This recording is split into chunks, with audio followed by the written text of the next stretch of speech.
Good morning, everybody, and welcome back to the Steps to Soul podcast. Today, with my co-host Christopher Sater, I'm Brandon Bourgeois. We're going to talk about what advice can hurt the sale of your business. Well-intended guidance from friends, family, advisors, the good, the bad, the ugly. We're going to share some anecdotal stories and the most common things that you're going to hear and phrases from friends and family that, let's be honest, sometimes, Chris, don't need to be involved in the sale or in the transaction, and they sadly more times than not cost a deal and cost it very, very badly. Correct? I hate to say it like that, but not to be Mr. Negative, but you and I've seen too much sometimes. Yeah, and it's what I'd say is it's not always the advice that's coming in, it's the context that it's presented in. Well said. Selling or buying a business is emotional, and for most of the people that are in that state, it's an unfamiliar territory for them. So it's natural for other people, that especially family, to want to give you advice. They love you, they're looking after you, but sometimes they don't know all the challenges that you're dealing with. And I know we're going to be talking a lot about that today, but they care. They're too close to the buyer or seller. They're not seeing the market. They're not seeing the deal flow. They don't know lender buyer behavior, all these things, but they just sometimes unsolicited advice comes at you, and you've got to process it, and it's coming from somebody you know or trust, and it kind of starts infiltrating your mindset, right? It does, and very often too, if it's been a family business for a long time, you've got maybe multiple siblings dealing with at the same time, or mom's relying on the people she trusts the most, which is the kids after dad has passed away. Those are hard bonds to say, hey, I know they care about you, but this is the real advice. Take it from the experts, please. They're welcome to interject questions, as we'll talk about, but please don't give them unilateral authority to overwrite what needs to be done. Because too often I hear the words, and we'll get to this, we'll decide as a family. Well, it's the person who has the controlling interest, as we'll get to later, needs to make the decision. Because if you open up to the group forum, it's very hard to get the same opinion from everybody and agree. So with that, why is it dangerous to get, that unsolicited, maybe unprepared advice from somebody that, although like you said, they care and want to be there, selling your business is maybe your biggest asset you're going to sell, right, Chris? And if this person doesn't fully understand the asset, it's very hard. And I would say take their advice with a grain of salt. If they haven't been in your shoes doing what you're doing in the business day in, day out with a controlling or financial interest in it, just understand it's still just advice. And it could be good advice. It could be bad advice, but take it with a grain of salt. Make sure there are alignments with your alignment. But today's goal is going to be real simple. We're going to help you recognize the advice when you hear it, and how to apply it. We're not saying don't listen to people you know and trust. Let's make that very clear. Read between the lines of some of the advice and know when some of these phrases you need to take a step back and say, okay, hold on, I hear you, but let's take a little bit deeper dive. So first off, the first bad advice I hear all the time is you'll just get more if you just wait. How many times, Chris, have we had a family member say, we can get more if we wait a little bit longer. We could definitely find a better buyer. We could definitely find a better price. And so often that family member or advisor has not seen the books, does not know the current trends, does not realize that this business may be struggling and this may be its one shot to get out. Everybody just assumes every business makes money, right? I see it too often. I've seen family members or even advisors say, well, you could definitely get more for that if you just wait. Well, you and I know, Chris, if you sit on the market too long, what happens to your listing? It becomes stale at times. Or worse, the market can change. A COVID issue could happen. A hurricane could come through. Just waiting because the sense of waiting because it might be more, it's a very bold take to give, not knowing what the future holds and not knowing about the deal to properly give that advice, correct? Yeah, and on the sell side, the owner's made this decision to sell his business if he's talking to you or us, or he's out on the market already, right? That's already been, on the sell side, and that's what we're talking about here. You've got a seller who's selling his business for the first time.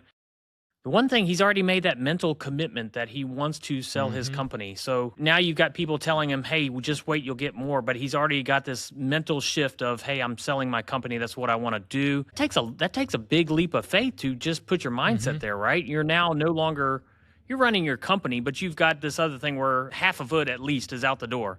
You're starting to walk that way. Now somebody's telling you to wait for more money. That's the problem, though. Your energy, your motivation, your focus cannot be the same anymore.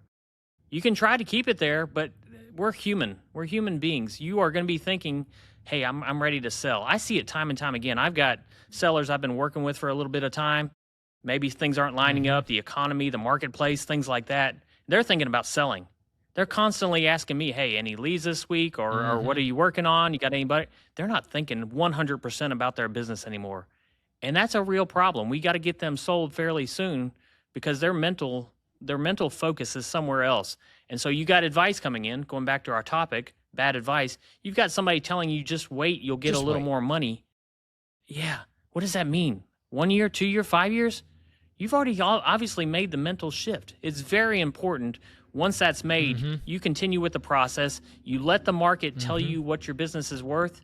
And if everything lines up, it's not a perfect world, but the market's going to tell you what your business is worth. And if you got a good advisor who set you up from the beginning, you should have a number that you can live with, right? Yes. That's what you and I do all day, Reasonable every day. Is we go out to the expectations. market.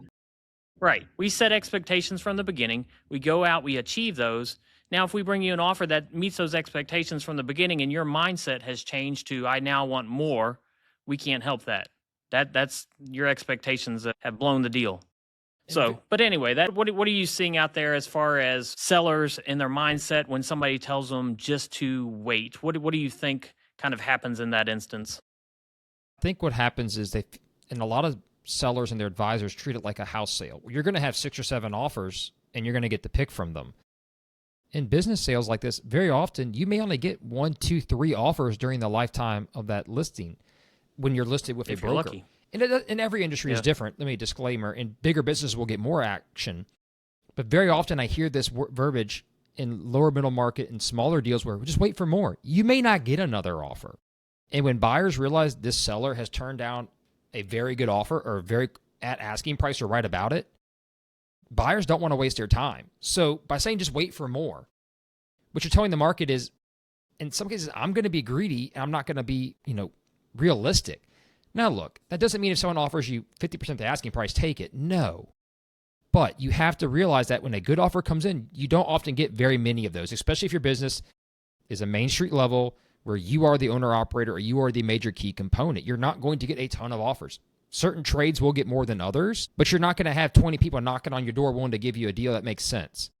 You may have some really bad deal offers, but if you get good ones, don't just stall to stall for the hope of getting a little bit more money, because very often it's not going to be mathematically that much different based on deal structure and based on what lending and other performance hindrances could be involved. Interest rates, deal structure for the SBA has changed. Holding out for more just because you want more may not even be a possibility due to the structure of your company, how you've built it to this point. And this is why we always say, come in early, get evaluation, and get structured, right, Chris? I mean, you had a deal recently where someone turned down a very, very good offer and then the business tanked, right? Or didn't tank, but it took a little bit of a downturn. Yeah, we got a deal in place. We had an offer back in September, October. Deal started then. To no fault of the buyer, SBA guidelines have changed. They're much more tight. They required him to have licenses he didn't have. And normally the SBA could have gone along with that and said, we'll just wait till they can transfer from the seller to the buyer. They're no longer amenable to that. And so deal got killed. But before it got killed, the buyer did say, hey, let me put down a pretty large sum of money and you work with me over a course of time and we'll transfer everything as the SBA lightens up, or we can do that. It was still a great structure. Not ideal, I'm going to admit. Not ideal for what the seller was looking for. So if he wanted to turn it down, that's fine. Months go by here. We're entering January. Customer number 1 at the end of the year, gone. Sold their company. They had decided no longer to work with this company, my client's company. It was a client concentration issue. Now, 60% of revenue was tied to customer number 1. So that had already been worked into the valuation. Buyer was good with that. We'd worked out this deal where we were going to, have earnouts and structure in place to deal with that. Deals like that, you need to. But here's the thing. The seller's wife back in September, October said exactly what we're talking about. No, just wait for a better deal. That was literally said to me and to him on a call that we were all on. And my advice was, I think we got a really great buyer. He's very trustworthy. He's eager. I think he can help grow your business. You can be along for the ride. I know it's not what we were looking for at first, but we've had a lot of offers to this point, and this is still a very good offer. The wait, let's just wait, just cost my client about $700,000. That's we're devaluing. And granted, I'm going to be honest. I would have hate to seen that deal go through. And that And happened. now I know that, and that happened to this buyer. But I think we had things in place to protect him that he wouldn't have gone bankrupt. It still would have been a bad deal for him. But on the flip side, for my seller, it's cost them a lot of money by waiting just a few months. He's not going to, I asked him the other day, I said, what's your energy and motivation to get that revenue back? Man, I'm in my late 50s. I got no energy, no motivation. I'm not going out and selling. So it is what it is. We're not going to wait to go back up in that revenue.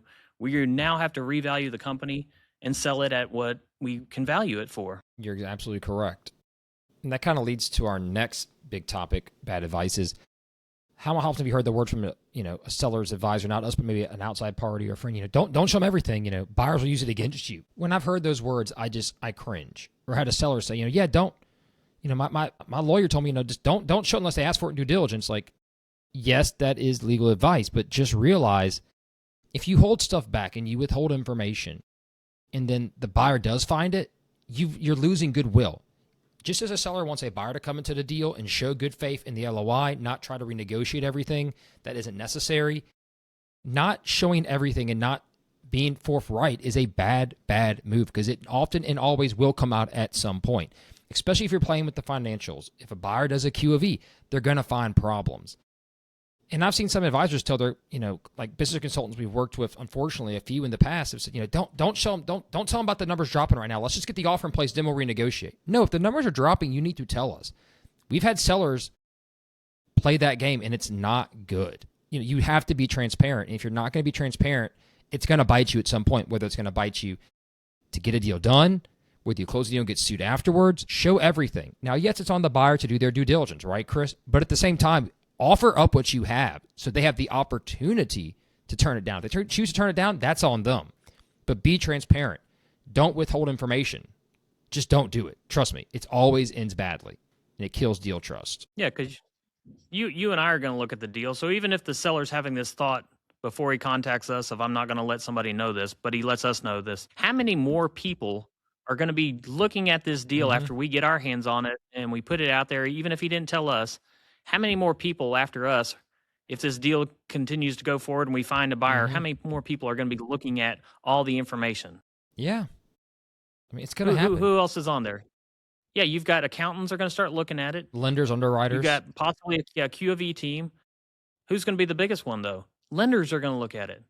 They are going to dig in so hard that you and I kind of, we go underneath the surface. We're not just surface level valuation people.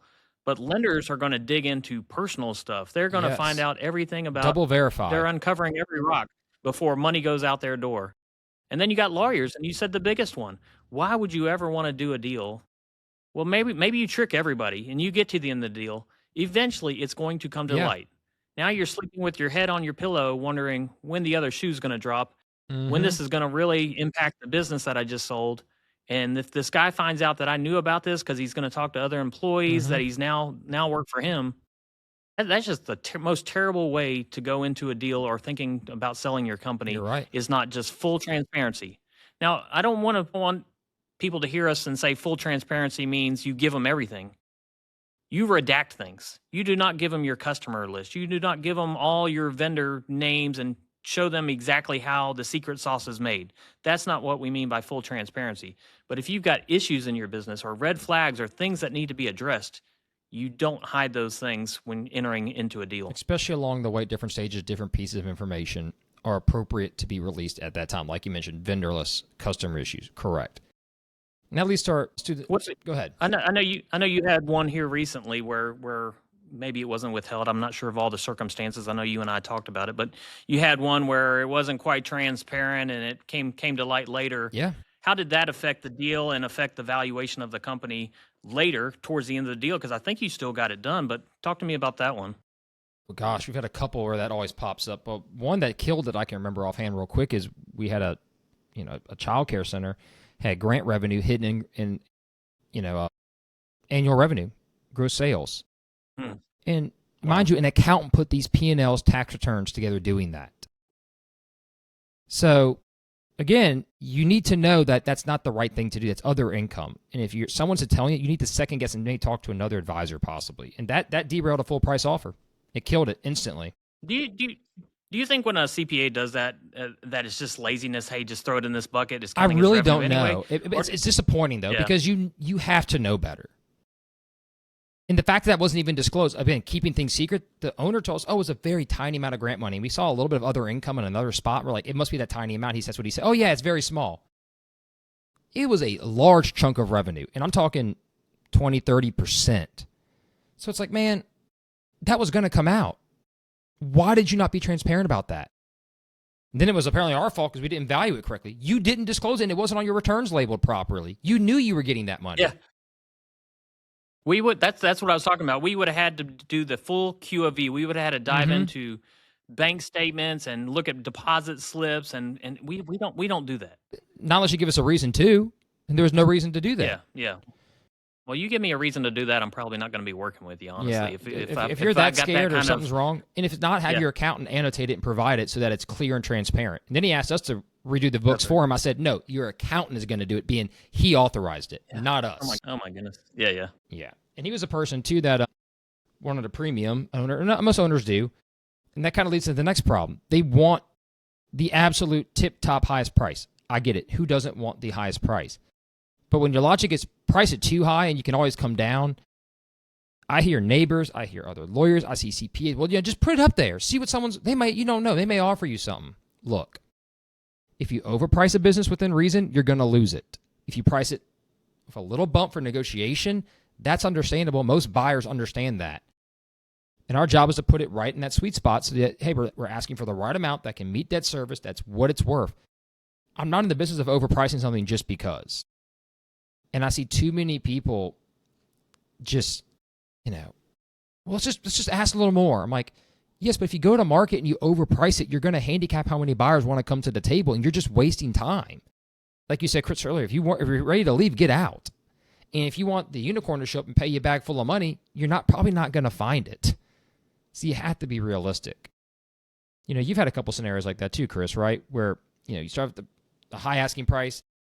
The SDE doesn't always match up perfectly, but it might be on a rebound, but then the owner withholds it, and guess what happens? Business is overpriced, never sells, and they get mad. But they don't want to come down from the price either. So you're handicapping our ability to bring a good buyer in. It doesn't make business sense to do those deals. Yeah. I played baseball growing up. I always like to use this analogy when I'm talking to clients is we got to price it, but we've got to stay within the ballpark. We were trying to hit a home run. We want to be in the upper deck, right? But if we're priced too high, we're standing outside the stadium in the parking lot and nobody's showing up. And I do have deals like that. I've got one right now. They started back and they just wanted to price it so high. Expectations at that time.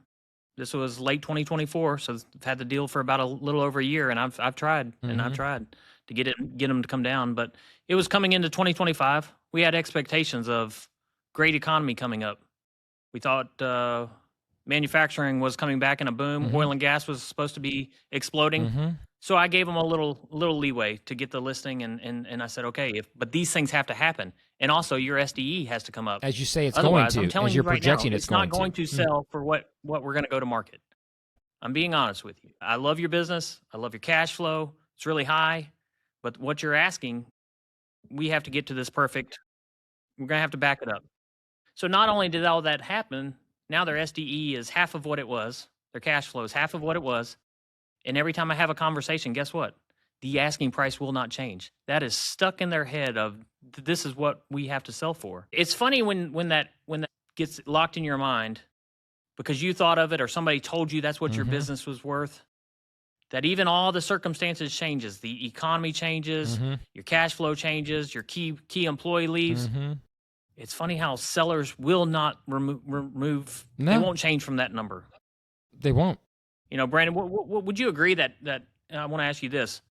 Price corrections will always cost you more than if you had got it right from the beginning. I think it depends a lot on how far off and how big a correction. If you're starting, right at the top of the multiple ask for that typical industry, coming down a little, I think it does you some good. But if you just start slashing it because you're desperate, as in all things, you lose leverage, and that's different. And I think that's where you kind of have to draw the line. Is it better or is it not? I would tell somebody listening as a seller, if you want to go for the top line, you need to have every other domino, like you said, in a row ready to go. And if not, you really shouldn't even start in that position because you're not going to be able to back it up. You're just going to erode buyer trust. So, like you said, Chris, does that price reduction maybe help you? Yes, but if I've seen some owners want, 2 times what it's worth, then you slash it in half. Well, now something looks wrong, even if it is the right price. It gives a bad perception. Yep. And that's where you don't want to give that optic and leverage up by doing that. Everyone knows that one house has for sale in the neighborhood wanting 20% more than what it's worth, and they laugh at it. Don't be that guy. Don't be that person. And that starts with getting good advice. And too often I hear, and this is a selfish plug for us brokers, you don't need a broker, save the fee. I've seen so many different people say that. Oh, no, you can do it on your own. Don't worry about it. It's not that hard. Maybe it isn't. I don't know. But I will say this. Too many owners that don't understand the process and the savviness of some buyers out there end up getting their business damaged because of it. First reason, they don't use NDAs and proper documentation to secure the information they're sharing. 2, they can't hold buyers accountable. So those buyers, if they show up at the place of business, tell people, word gets out in the street, you lose employees, managers, you lose reputation with your vendors. A great anecdotal story here, Chris, is we sold a food distributor here in town. Oh, my dad did probably 15 years ago, before Katrina, maybe a little bit longer than that now, almost 20. Hurricane Katrina, for those of you not from Louisiana. It's a big deal for us, unfortunately. And his biggest competitor was in town. Another guy was trying to buy. He told my dad, I don't want to use a broker. I'm going to save the fee. Had his lawyer help him. The lawyer spent, just 20 years ago, almost $20,000 just drafting an LOI and debating stuff. And know what the lawyer did? The lawyer killed the deal because they made the LOI so impossible to sign, so almost an APA at the LOI phase, asset purchase agreement, that he lost all that money. And he goes, I wasted all this time just talking, and my lawyer ran this bill up. And my dad's like, that's why you use us. You don't pay us till the sale is done, and we get a flat rate, our commission. You know what happened? He came to us. We got a buyer, got his biggest competitor who he didn't want to be in the room with, in the room, got it done. Now that competitor has bought that business now in 4 different states across the Gulf South. Got him right before Katrina, took advantage of that opportunity. But the seller said, you're right, I should have used y'all, Bob. It was my dad's name, Bob Bourgeois. Bob, I should have used y'all earlier. I wasted all this time and money, and I didn't have stuff set up properly. The lawyers just drained me out of just drained me for something that should never cost more than $5,000. At any point for hourly rate. I see that far too often. How about you, Chris? Yeah. I had one here last year, still burns a little bit, where couldn't protect the seller in the beginning. It's a client of mine. We got started with a group that made an offer for his business, and everything was lining up and everything was checking out. Great group. They had a history of acquisitions. And then they used some tricky language later in the deal. Wasn't in the LOI. They just wanted to and started including it. And they were trying to take over more working capital from the business without any concession. And we're not talking $50,000 here. We're talking millions. And as if the seller hadn't had a broker like myself or somebody representing him that had the deal structure understanding of that unique deal situation, structure understanding of what these guys were trying to do, he probably would have gone along with it and lost, I'm going to say $2.5 million on the deal. Just because they wanted it and they felt like they could manipulate the situation to get it. I remember discussing that with you. Sometimes you need a broker at the beginning. Sometimes you need a broker in the middle of the deal.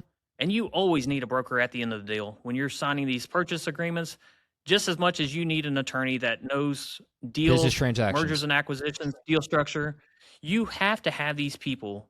If you're selling a business worth anything, and it's like you said earlier, if it's the biggest sale of your life, you better have these people in place because we know what we're doing. We've seen things. We've seen the sneakiness of buyers. And I don't mean to say all buyers are sneaky. But the 10% that are, you have to watch out some for. Out there. Yeah, and that's what you're paying us the fee for is we are absolutely protecting you. We're filtering. I'll sacrifice a commission any day to protect my client. That is my that deal golden disappeared rule. because of that. That's not even a non-starter. Because you stood up. Yeah. And that deal is supposed to have gone down and closed a lot earlier in the year, and then the buyer, if I remember correctly, stalled it out, seeing the timing with the working capital and the seasonality of the business, and purposely stalled. Then when you called them out, just went dark and said, "No, we're good." And what did they do? send out direct solicitation saying, skip the broker fee, call us. Our fee would have been minimal compared to what you saved the client getting screwed out of. Yeah. I know. That's fine. If you don't use a broker, power to you. No problem with that. Just make sure you have the right protocols in place to protect yourself, which unfortunately a lot of owners don't do, and get dragged into stuff like that. And that leads to the next part. We're asking sellers to trust us. One of the worst things I see a seller or advice a seller they get is tell the buyer should just trust me. No, you have to have documentation to back up what you're saying, and you have to be willing to do your part and put it in writing. Nothing I dislike more than a seller that comes in when we start in the process and want to get things organized to go to market. Well, you don't have to trust me on this. I can't prove anything, but you don't have to trust me. Well, if you want that kind of trust, it's going to cost you on the front end. It's either going to be seller financing. There's going to be some reduction in price. These people never met you, and they're about to make their biggest purchase of their life, and they should just trust you emphatically just because. No, that's why we have personal guarantees. That's why we have clawbacks in contracts, because you have to have that, because some people just aren't trustworthy. And unfortunately, that does happen in the business world. People say things they're going to do, they don't. I would tell people, we got advice for buyers coming up. We'll talk a little bit about this too, but you get it in writing from the seller if you need it, if it's that important. It should just be about trust. It should be verifiable or in writing to back it up. Otherwise, you're rolling the dice. It happens. Yeah, trust is built over the course of the deal. That's right. From the start. I think I used this phrase on you the other day, not related to buyer and sellers, but for something else. There's a difference between trust and what people want is blind faith. Yes. And buyers don't come into deals with blind faith. Mm-hmm. Now, you can earn their trust by having clean deal rooms, clean financials, all the things that we've talked about podcast after podcast, of transparent conversations. Now they're going to start trusting you. And when they get into due diligence, they make an offer. Based, there's some trust there. It has to be. But that is still a little blind faith. They still don't have complete trust. Because why? They're going to do due diligence. Mm-hmm. Now, here's where trust is really built. We've told them something. We've told them a story. We've given them financials. Their accountants and attorneys are backing up these financials and starting to do their legal review. And if they keep finding things that are accurate, keep finding things that you said, and you have backup as proof, now we've got trust. Yes. Now we've got trust. We can get to the closing table, and you guys, buyer and seller, can have a training and transition period that is fully built on trust. You understand each other. Everything worked out great, and hopefully it continues into the sunset with that. You're right. Brandon, what have you seen as kind of like the biggest things that erode trust early in deals, maybe even before due diligence, like you're talking about, like not providing clean financials, or give me. I don't think we talked about this a whole lot. What have some things that kind of erode that trust for you at the beginning of deals? I think the biggest erosion of trust that I've seen lately has been document production in a timely manner. When someone says, "Oh, I can pull financials for you," and then it goes 2, 3, 4 weeks, 5 weeks for a P&L, for a balance sheet from the accountant, or other issues. I hate that. It starts to tell buyers, why aren't you showing me the numbers? And very often it's because the numbers aren't what the seller said they were going to be. That's why they're holding back. If they're good, sellers that were confident businesses were thriving, when I requested documentation for updated numbers, it was day 2 at most, ready to go. Whenever it starts going 3, 4 weeks, the numbers aren't going to be what they're supposed to be. And the seller, and we'll mention a little bit later in the podcast too, talk about this, is scared to share that because they don't want to hurt the business. But because you're holding back, you're losing trust. I would much rather you bring that to me, right? I say, look, Brandon, they asked for updated numbers. They're not going to be as good. Okay, let's find out why, bring it to the buyer's attention, and have a discussion. Yes, you may want to hold out for that higher price, but if the business is trending in a different direction, we have to address that. We can't just say, well, trust them, it'll get better. No, you have to understand that. You have to know that you're going to have to make a correction or an adjustment. But like, to answer your question again, stalling is the problem. I think stalling is the biggest issue I see in eroding trust, because once you start stalling and you don't have a clear answer, or it's not a timely answer, typically it doesn't end up good. And buyers, when they're ready to go, they want to go. And when you hold them back, they lose momentum and they lose trust and faith in a deal, and they get discouraged. You don't want to wait around for somebody 3 months to give you data you need. You start going, how are we going to get through due diligence? How am I going to get through this offer? How am I going to, That's right. Losing it momentum. And it kills trust. But we know it kills trust too. When buyers get advice from friends saying, hey, make a low offer, you can always go up. yes, negotiation, typically you make an offer and you just a little bit of come back and forth, a little tango, as they say. When you make an obnoxiously low or very low offer just because you're cheap, one, you wasted everybody's time, and two, you burn all the goodwill you're getting, and you're going to miss out on deals.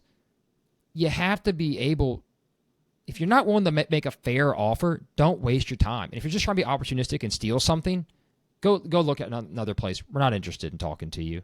I see too many buyers come in, Chris, you have too, where they make an offer so low just trying to get the door open. And all they've done is, guess what? I know you had this situation similar very recently. They just kill it. They killed their opportunity right there. Am I wrong? Like, tell us about your experiences there recently. I'll talk about the most recent one. Let's hit it. Came in. Well, let's not put specifics on it. I don't want anybody to get the feelings listening hurt. Feelings hurt and all that stuff.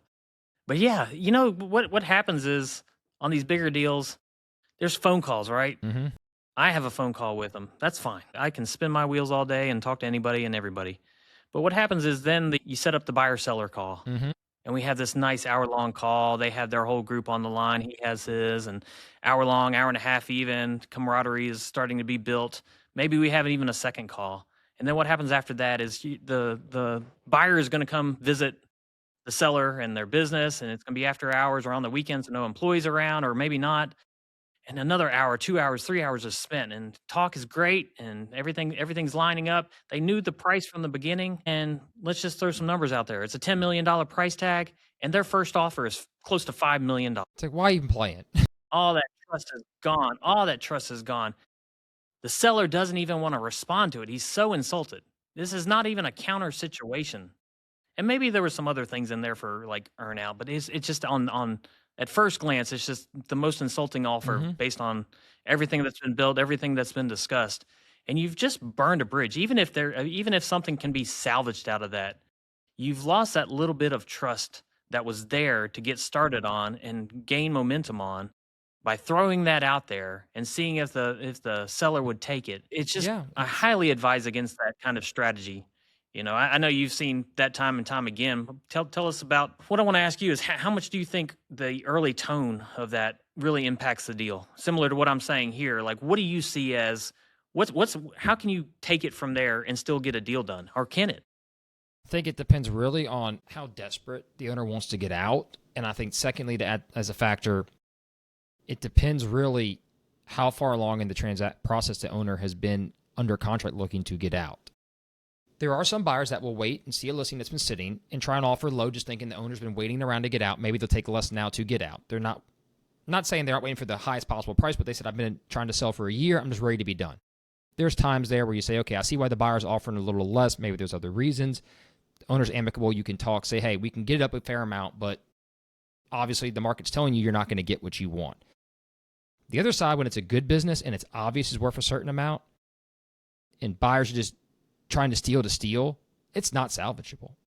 You basically just tell the seller, yeah, they offer, and the seller's the first one, why are you even showing me this? Well, technically, contractually, we have to show you your offer, but we don't disagree that. I think it's chicken crap, for lack of, not to use profanity, but it's true. As long as it's within 75% of asking price, typically I find we can negotiate something within reason. If it's not, there has to either be like a fatal flaw or an issue like a customer concentration issue or something where the buyer just feels like they can't get over that psychological fear or opportunity cost to do the deal. That's when you go in the seller and say, okay, you're going to have to be a little creative or be a little more open because the market's telling us X. Maybe we brought one or two people in that made similar offers. Here's where we probably should need to readjust and fall at. Or B, say, you want to keep riding, just ride, but just know if these guys do walk, you may not get another. But if it's that low, I would recommend you hold out and wait and see. Don't let someone steal it from you. You can always contact them again at some point and try and redo something. But that's not always the case. I don't love that approach, I'm glad you mentioned that. But it's sometimes what you have to do. I'm glad you mentioned that percentage because I was going to ask you if everything looks good with the business, you like the business, you don't see any fatal flaws like customer concentration or things like that. I was going to ask you what percentage is like too low. And you nailed it at 75. That was kind of my range as well. Like 75, that ballpark that I talked about earlier on the flip side for buyers, if you're going below 75%, you need to put a reason why. And you probably need to talk about that before you even write an LOI. You need to say, hey, I love the business, but you got 60% is customer number one. I don't think you priced it accordingly. I'm going to make an offer based on that. Do you think it would even fly? Did you guys factor that into your valuation? That conversation probably needs to be had before you send over your LOI. Yes. And if the broker or the owner says, yeah, we probably didn't factor that in, Or, you know what, I'm open I to don't different think you're gonna structure hear if that. it makes sense because I like this Yeah, buyer. Okay. exactly. And sometimes it's a good Right. buyer, it's a good fit, and the owner will be a little Now more now you can come in a little bit lower. Yeah. If you found, I have too many buyers come in, even when I'm involved in the deal, they think they found, even though we announced it in the sim, we put it on the marketing of whatever the highlighted the work issues on the that were business important was. right there. Yeah, we put the issue right up front. For some reason, they still, when they make an offer, they still feel like they're finding out for the first time, or when they're offer, like, we're offering this because of this. No, dude, we valued the business because of that. That's why it's under a 3x, is Yes. because it's got this issue. We know We that. highlighted it. Don't come in at a 1x or a 2x and whatever the case may be. I'm throwing out, I don't want to get into valuations. That's not what this podcast is about, No, but you got me all started. I know. It's we don't just throw a random number on there just because. And that's where I That's I right. think you lead into the next major point we have from bad advice for buyers is don't use a broker. They work just for the seller. That's not always the case. In a lot of cases, we have an ethical duty and a legal duty with our licensing to act in a dual agent capacity or other capacities and disclose that. And all our documents state that up front, and we make that very clear. But here's a good reason for a buyer to work with a broker. We're going to know that business better than probably anybody else besides the seller, if not better how the deal is going to market. So we can give you the best insights. That being said, if you don't want to work with us, that's your choice. But the broker's here to help to get the deal done. We're not there to lie. We're not there to manipulate it. Because guess what? If we do that, like you said, Chris, and we talked about earlier, it'll come out later. So we've got no incentive in doing that and misrepresenting that. Are there bad people out there that may do that? Sure, perhaps. Maybe you had a bad experience. I understand. But the goal is to broker a proper and fair deal based on what is accurately represented and given to us. And we want to help you do it. We've got good insights. Nothing I dislike more, or at least gets under my skin a little bit, when a buyer says they want our help, but then they try not to use the broker and then complain later in the deal when they present something that doesn't make sense. Had you just listened to us, like you said, looked at our sim, spoke with us, kept in a relationship with us, we could have avoided and helped you avoid certain potholes and speed holes. But no, some people want to do it their way. That's fine. That's okay. But please have experience or at least some knowledge of what you're doing, because if you start to go down a domino in a rabbit hole and create issues, sometimes the broker can't put that fire out if you just listen in the first place, like, hey, don't insult this, or let's approach it. We all had clients been a little picky. You tell the buyer, just approach it this way, get their trust, and you can have a more open conversation. They're going to wait to peel the layers back. It's not you, it's just who they are. And that's our job as brokers, to help balance that issue out. And that leads to my next point, which I'm going to let you jump in because I know you and I have a very passionate understanding of this. You don't need a lender until you have a deal. And as buyers, you're told, get your own lender. If I could count on my hands how many times a buyer brought their own lender to a deal and it didn't happen with their lender, it's in the high 80 to 90%. And that's not a disrespect to buyers wanting to outsource their own people. You can talk to as many SBA preferred lenders as you want. Pick the one you like, but don't ignore the one the broker offers and suggests just because it's from our recommendation. We use lenders we know get deals done. We're in the business of getting deals done and helping people do it, and we use the lenders that are the most flexible and want to get deals done. So if I recommend you to lender A, B, or C, I have full faith in them to do what they're going to do. And we have a track record with them, and they have a track record with us in materials, and there's a relationship of trust. We talk about trust a lot on the podcast. Lenders want to work with brokers they've used before and can trust and know are going to do things correctly. That matters. And to just write off a lender because a broker suggests it, I think that's a very, very bad idea. And also, getting pre-qualified, I'll let you talk a little bit to that too. If you're a good buyer and you're serious, and you know you're going to want to use SBA financing, get in touch with the lenders early, ones that we know can work with you and help you, and get pre-qualified and get prepared so when you find the right business, as we said 100 times on the podcast in previous episodes, you can get a deal done, right? Yeah. Yeah, and there's a couple different levels of pre-qualification, and I've dealt with all of them. The first one is the lender basically talked to this buyer or client, their client at this time, and maybe they checked out their credit, maybe a little bit, but not a whole lot. They asked them what they're doing, and they send out a letter that says they're pre-qualified. They're willing to work with them. They're willing to look at any deal That honestly doesn't do a whole lot for me. That doesn't get me excited when I get an LOI Especially when and it's for a that $12 letter million is business attached. and the cap says 5 on the letter. Come on now. It's basically that banker saying, "Here's my letterhead, and you can pass around my name to brokers and sellers that you talk to." That's all It's not that a means cheat to sheet to me. skip the process. Let's state that at least. That's right. Then we've got, I don't know if there's a different term for it. Maybe I should learn that, honestly. The term sheet, I guess I would call it. And those usually spell out, and it's hard to get that from a banker until you really find a business. It's kind of the chicken and the egg situation. But I have gotten them from buyers. It's basically not a term sheet for this exact business, but it's saying, "Hey, we will lend up to $5 million or whatever the case may Mm-hmm. be, and we've checked out his full credit. He is good for this. We've got all the things in place. So as soon as he finds the Mm-hmm. business that he's looking for, as long as if it's the licensing and all the other things that go along Mm-hmm. with business, those I love to see. And I would highly recommend you if you're out there in the marketplace looking for a business to buy, do that before you keep inquiring about businesses. Get a lender, show them your credit, let them run it, get this term sheet or this Mm-hmm. letter that says what you're qualified up to based on, your personal debts and all that Mm-hmm. stuff. The SBA is going to want to know all that. That is what I like to see. And I know you've seen quite a few of those as well. When in the process do you like to see those? I mean, ideally, I'd love to see it when you sign an NDA, but I understand that's a little unreasonable of me. But No. do you require that before your client signs an LOI, your seller, or are you okay kind of into the process? Well, we always have a financial form that goes out with our NDA, and very often buyers will attach that with it as well to help verify proof of our capacity to perform and buy a business, as we say. What I like about it too, and I like to see it earlier on, is if you're a buyer and you spoke to the lender and you've talked about either certain industries or things you want to get into, they give you some pointers as to what kind of deal structure you can use to bring to them when you find a deal. Too often I have buyers show up that haven't done that yet, that don't want to get pre-qualified, want to submit a deal structure. And we have to tell them, well, I'll just use SBA. They say, I'll use SBA. Well, by the way, SBA won't allow XYZ in your offer to go through. So let's take it a step back here and get you pre-qualified earlier, as you mentioned.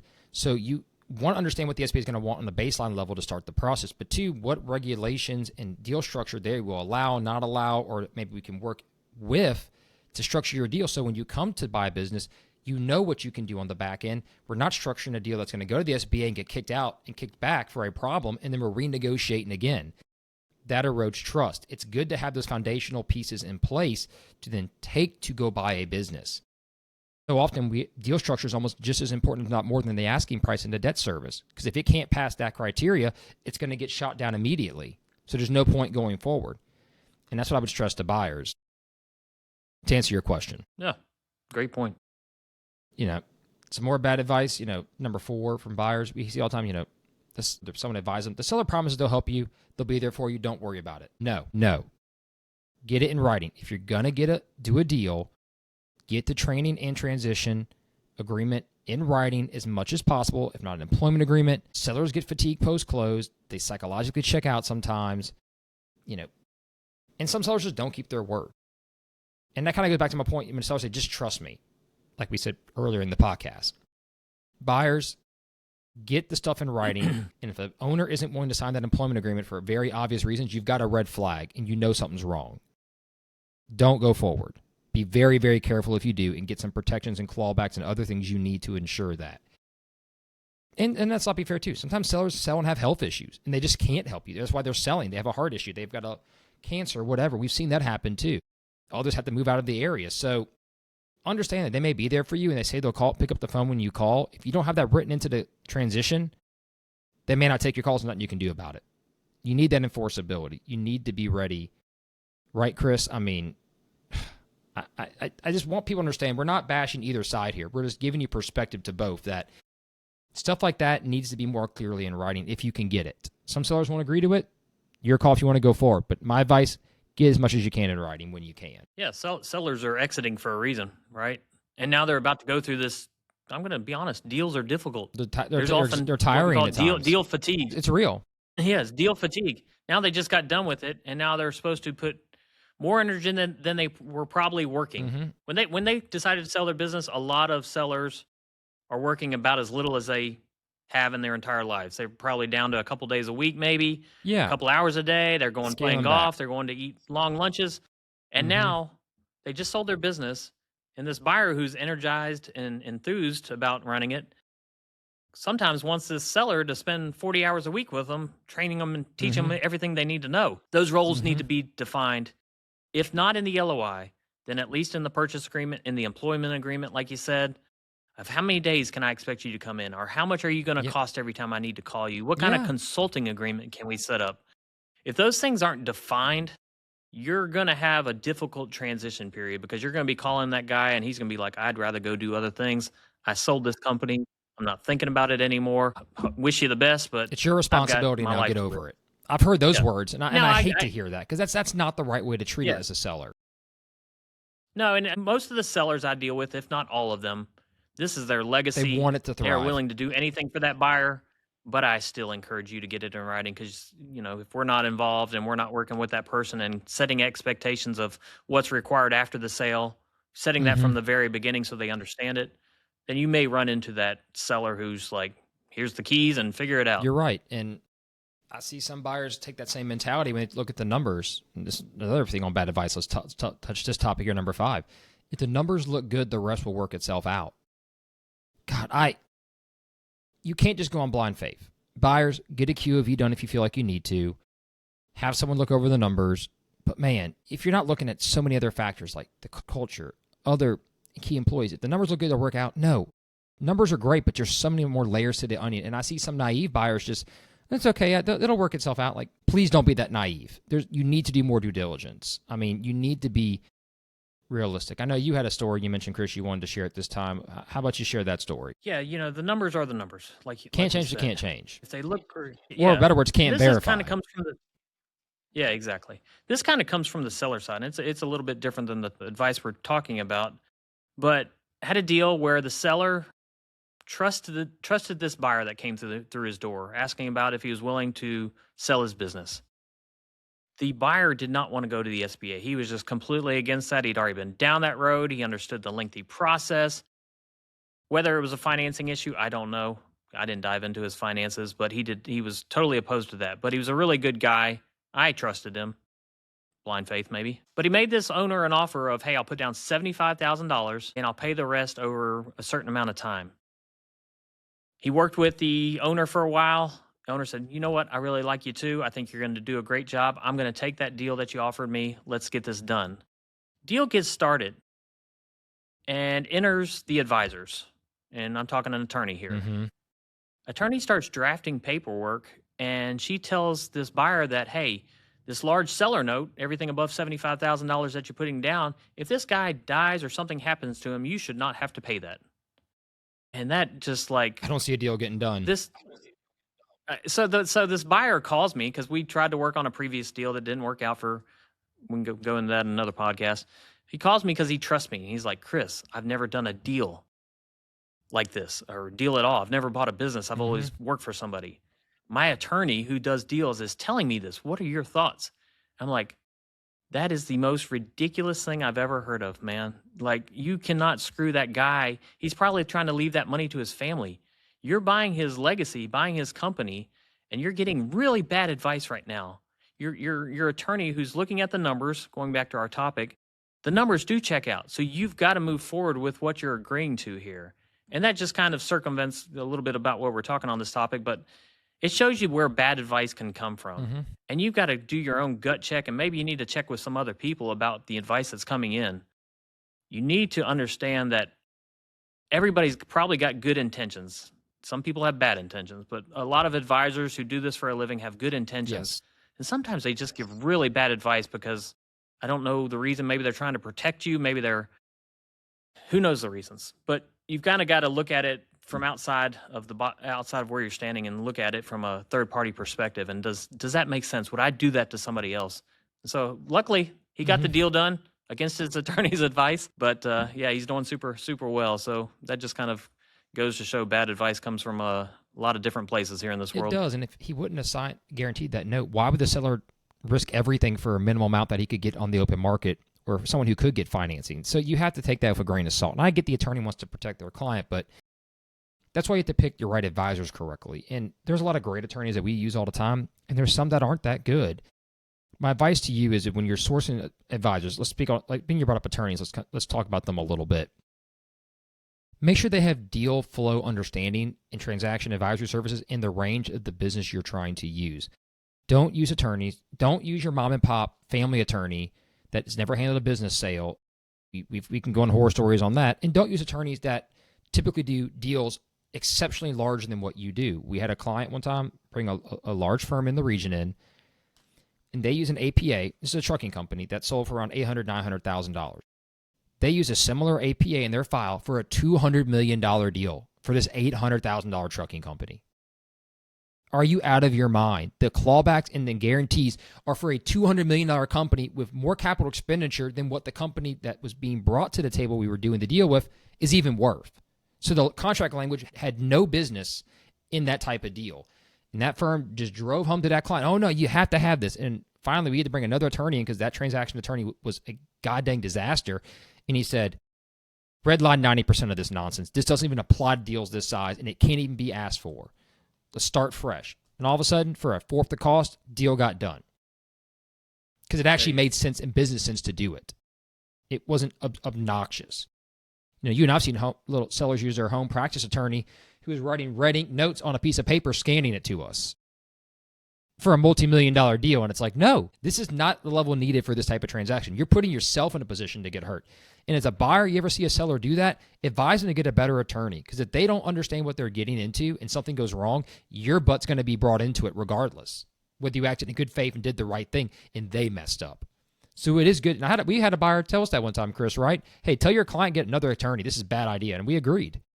You know, even though it's in the buyer's best interest, he was saying, get a better attorney. I want him to know what he's doing. And respect to that buyer for saying that. Honestly, it's easy to look the other way and try and take advantage of a situation. Correct? Yeah. Do you sometimes think that advisors that come in, attorneys, CPAs, they're kind of optimizing for their discipline? In other words, they want to make sure that they protect themselves in the work that they're about to do, which I understand. Trust me, I get it. Do. Last thing you want to do. Yeah. But do they often forget to look at the transaction as a whole? Kind of like you're talking about here with the $200 million same company. They're looking at it from, oh, hey, on every deal we do go in, our clients have to be protected from every single thing rather than looking at it through the lens of, hey, this fits the right deal. I think I see that a lot. Yes, what about you? I do too. And that's why we use a certain closing attorney here in town. Dennis Pennington has done probably 400 or 500 transactions for us because Dennis understands it's a deal. And he says you have to have a little bit of trust, as we talked about, based on goodwill showing up. And the lawyer's involved for a long time, so they get the feel for the deal as well. Steve Watson New Orleans is another great transaction attorney we use. They keep it simple. It doesn't mean the document isn't thorough and does what it needs to do, the legal documents, the APAs, the stock purchase agreements. But they understand you're trying to do a deal, and there has to be a little bit of give and take on both sides. And if your goal is to come in from one side and just destroy this thing and make it so one side and vice versa, you're never going to get a deal done. That's not compromise. That's not doing transaction structure appropriately. And there are some attorneys that see billable hours and just want to do what, Chris? Run it up. And I've seen that a lot of times. You know, I mentioned this story about the food distributor using his attorney to help negotiate a deal. Spent $20,000 doing what? We could have drafted an LOI for free.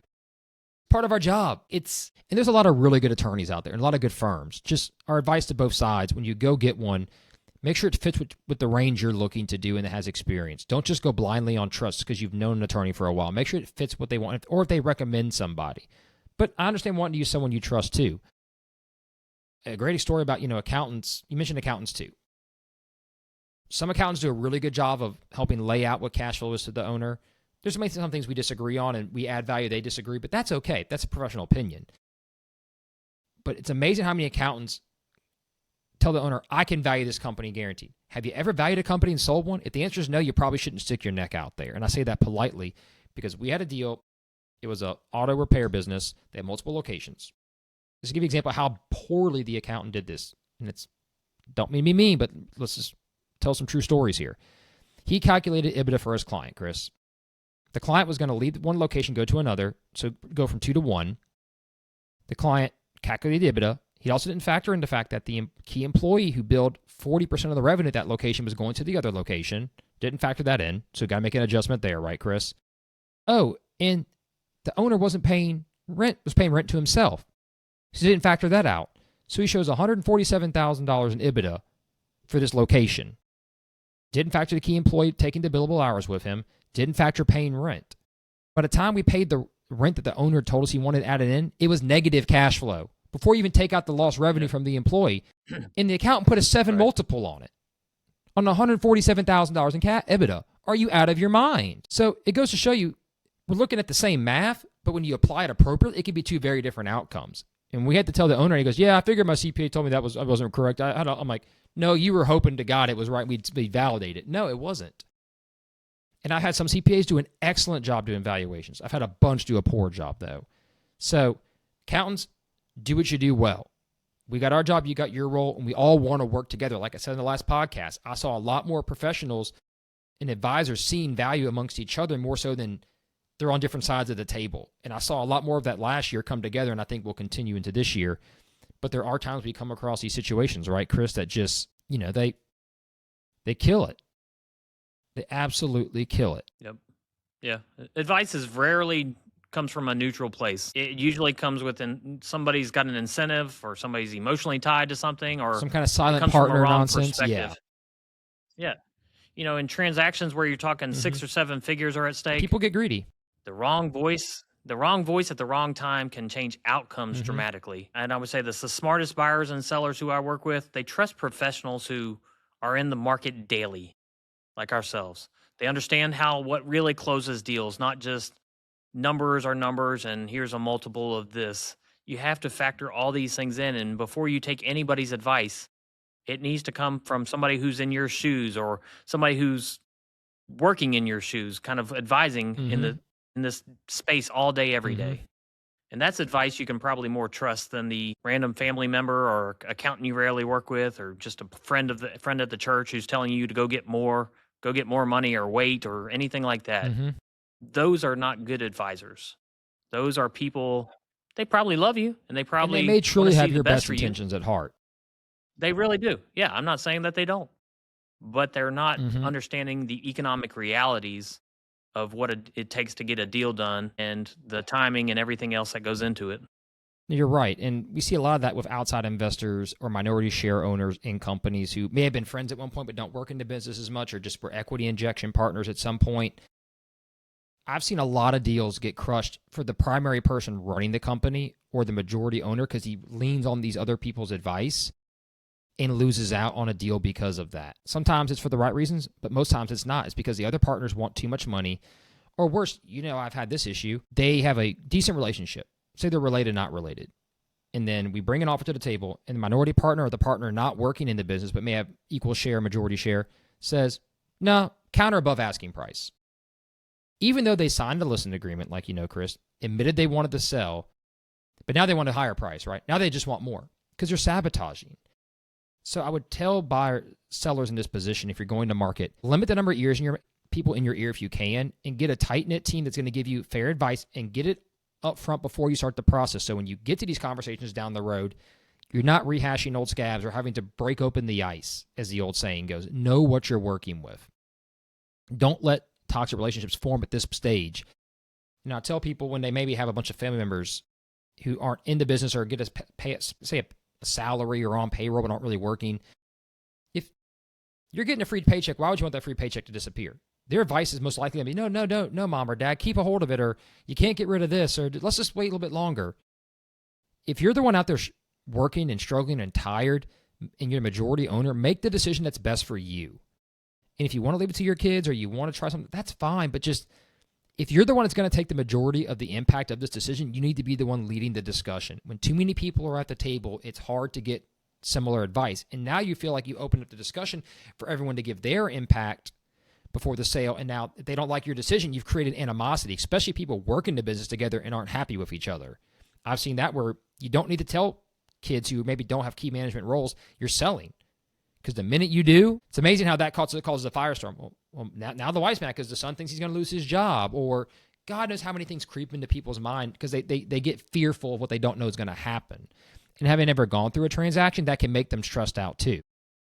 I've seen family members get mad because their mother is stressed or their dad is stressed during a transaction. I've gotten calls from owners who are mad their wife's crying. And I'm like, I know it's stressful, But it's part of sometimes it is when the lenders are and there's timelines to make getting stuff done is hard. I don't want you to be stressed out, but it's true. And then they start, well, maybe we need more money because this isn't worth the headache. You realize where you are in the transaction right now. You're almost done. Don't let it get away from you because of that. Those relationships need to be clean. I'll tell one final story on that. We had a oil field service prep business for sale in the region. Owner inherited from her husband, elderly lady, had a bunch of good loyal employees. Business had some ups and downs, but it was on a good trend. Brought a good buyer in, got a great offer. Doesn't tell us this. Goes to her attorney, says, I want to help my long-term employee out. So she gifts that person almost a large portion of the business, right, Chris? You know how toxic this employee is who's considered the right-hand person? After getting that part for free, realizes they have to pay taxes. Makes the owner reverse the sale because of that. Rather than just giving her distributions at the end when the deal was done, they lose 5 months because of this, because that person was selfish trying to steal equity, then gave it back because they didn't want to pay tax on it. It would have come out of the deal proceeds. Right. And now, at that point, because they're so infighting, the company took a little bit of a dip, and they lost a buyer because of greed. I'm glad you trust that employee. They don't have any voting shares in this deal. They should not be dictating your deal, because now you lost multi-seven figures. That's what it cost them, multi-seven figures, Chris. And became almost unsellable when the dip hit because it just took a bad turn for them. Yeah. I've seen it. I've seen it too many times. And there are some great family members that support their family and say, you know what, it's time for y'all to get out. Let's get out. We don't want to run it, or even if we do want to run it, we understand mom and dad want to cash out. That's great. I hear a lot of good stories like that too. Often it's the sibling or the son that calls us and says, hey, my parents need to get out. I know I can't afford it, but we need to cash them out. That's looking out for family and getting out the way. And I don't mean to say get out the way meanly, but it's true. If you're not going to be involved, you don't have a say in it, you don't need to be in the room asking questions you don't know answers to and can't understand what you're asking, because that clouds, it also kills buyer trust, right, Chris? When someone who's not going to make the decision is in the room dictating to the people who are, buyers get agitated. Like, this person doesn't have a say in this deal. Why are they here throwing rocks at everything? I've seen that too. How about you? That's all the advice I got. It may have sounded a little negative today. We apologize. We're not trying to be negative, but when you've seen scenarios unwind like that, it's okay to have your team. It's okay to get outside advice if you want, but take it with a grain of salt. You've got 2 ears, 1 mouth. Listen, but know when to cut those other people off in your ear. Understand the benefit of each person at the table, what they're getting out of it. Don't let people who aren't truly have your best interest at heart and full understanding dictate what you make a decision on. There are going to be times you're going to have to make the decision yourself. And that's maybe what I should lead off and finish with this. At the end of the day, if it's your business, you have majority share, you have to sign the paperwork, right, Chris? You need to be comfortable in your decision, and you need to make your decision. And if you can't do that as a seller, do not go to market, because you will lose your opportunities if you do that. Same for buyers. If you're the one signing the note, you need to be confident. And if you need extra help, then get extra help. But understand the kind of help you're bringing in. Is it qualified, and does it make sense for this deal at this time? Nothing is worse than a buyer looking to do a deal very early on, outsourcing 500 things to 500 advisors, because you know what's going to happen? You don't have enough data to even have an understanding what you're looking to do. And everyone's going to bring up all these different scenarios, not understanding where the deal is at, and you're going to be chasing different rabbit holes rather than focusing on, is this the right fit for me? Analysis paralysis is bad. And if people are going to keep giving you too much analysis, you're not going to be able to get out of your paralysis. I see that happen all the time with family discussions and too many advisors at the table. Have them, just keep your team what it decides it is appropriate for. How about that, Chris? Sounds like a good way to end it. I think you're right. As always, pick your right team, listen to your advisors, take what they give you with a grain of salt, analyze it, and get prepared. But we listed out all the bad advice tips today. People to, keeping your team, but also understand what they're bringing to the table. Filter those people correctly. If you have questions, don't be afraid to ask. Let's say that. Don't be afraid to ask. Just understand you still got to make clear and honest decisions and move forward.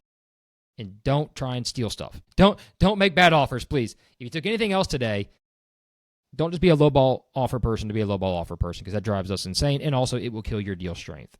So on that note, I am Brandon Bourgeois. That's Christopher Sater. Stay tuned to Steps to Sold Podcast for more episodes every week. live on Thursdays. We will drop them either Thursday afternoon or Friday morning. We love your advice. We love your comments. Feel free to reach out to us anytime, and we will see y'all next week.